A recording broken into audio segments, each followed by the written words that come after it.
Welcome to This Explainer. Look, I know you probably look at your $20 a month AI subscription and think you've found the absolute deal of the century. You type a quick prompt and boom, a supercomputer does the heavy lifting for you.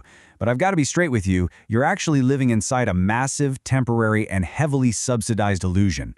The AI tools we all rely on right now, they're running on borrowed time. And today, we're diving deep into the terrifying economics of why this entire ecosystem is practically begging to shatter. So let's start with a number, $14 billion. That is the projected financial loss for OpenAI in the year 2026 alone. No, that is not a typo. We are staring right down the barrel of a trillion-dollar house of cards. The economic impacts of this bubble popping are going to be staggering. We're talking about wiping out historical amounts of investor capital almost overnight. Part 1. The trillion-dollar bubble bursts. Let's see how this actually plays out. To understand the scale of investor losses happening right this second, you just have to look at the startups. A shocking 40% of AI startups that launched just last year in 2024 are already dead, or they've been acqui-hired. And if you aren't familiar, acqui-hire is just Silicon Valley's polite little term for a garage sale. These giant tech companies aren't buying successful business models. They're just scooping up the engineers and killing the product. Why? Because the raw compute costs of running these models completely obliterate their profit margins. For these scrappy startups, getting a new active user literally equals negative revenue. It's a fundamental economic disaster. Part 2. Unmasking the hardware debt. Let's dig into the companies building the actual infrastructure. The sheer absurdity of the current market really comes down to this massive gap you're looking at. By 2026, an estimated $500 billion is going to be dumped into AI infrastructure. We're talking data centers, high-tech cooling systems, massive power grids. But the actual global consumer spending coming back in to pay for all that? A meager $12 billion.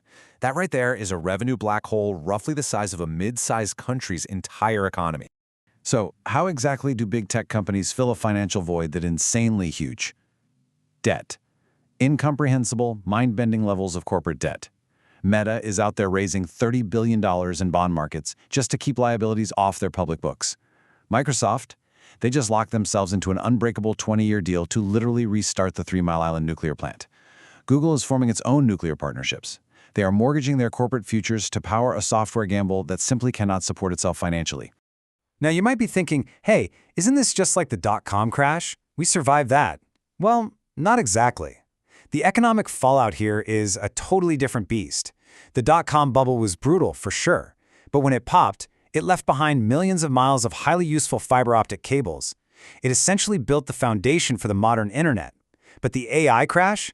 When this bubble bursts, it just leaves behind warehouses full of entirely obsolete 3-year-old GPUs and incredibly expensive 20-year nuclear power contracts.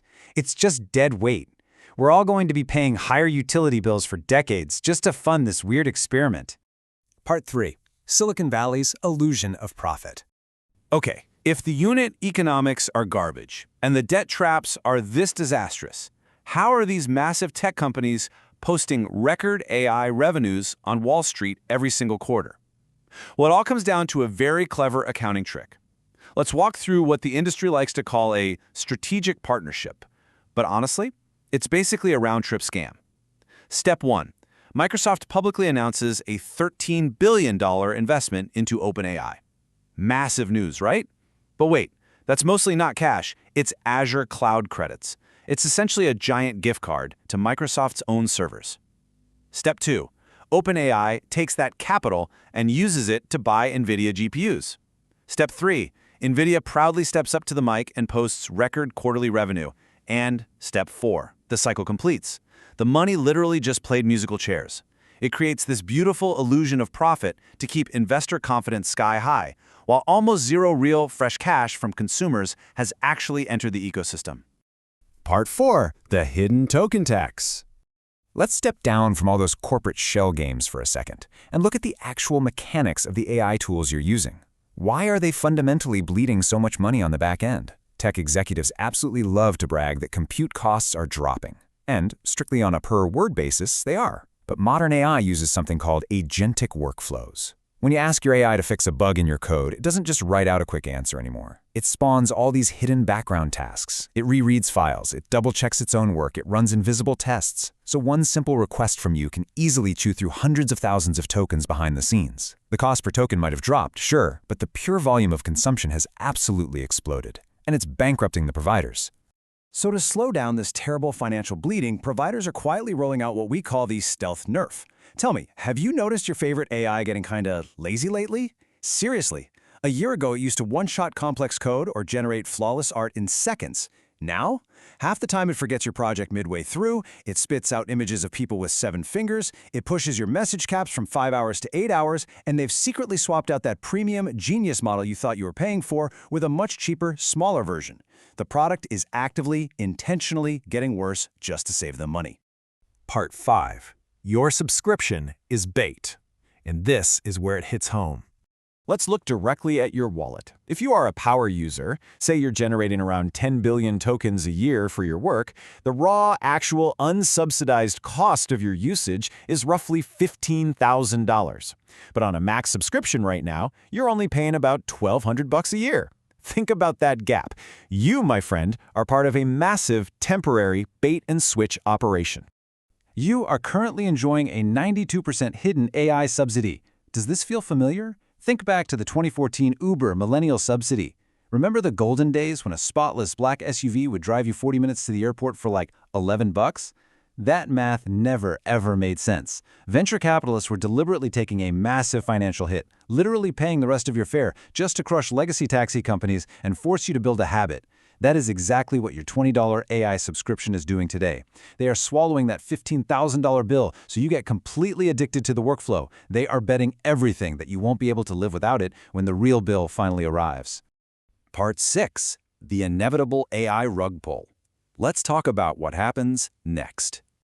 Welcome to the 2026 repricing reality. Eventually, the music stops. Investors are going to demand a path to actual, real-world profit, which means those consumer plans you love are going to violently multiply in cost. Those fun little startups that wrapped their whole business model around cheap API calls, they'll face sudden 30-day shutdown notices. Highly specialized AI models built for law or medicine will be pulled offline completely because their economics simply never work to begin with. Small businesses and freelancers who built their entire productivity output around the assumption of a $20 AI are going to be instantly priced out of the market.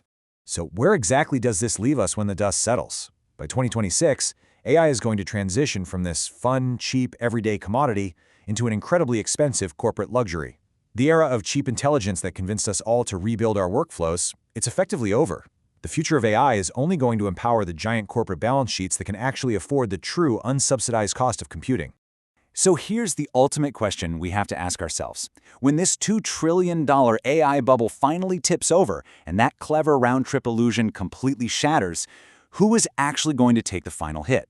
I'll give you a hint, it won't just be the billionaire venture capitalists. The real brunt of this economic collapse is going to land squarely on the everyday workflows that you and I depend on right now. So, take a really hard look at the digital tools you use tomorrow morning and ask yourself, what happens to my business when the real bill arrives?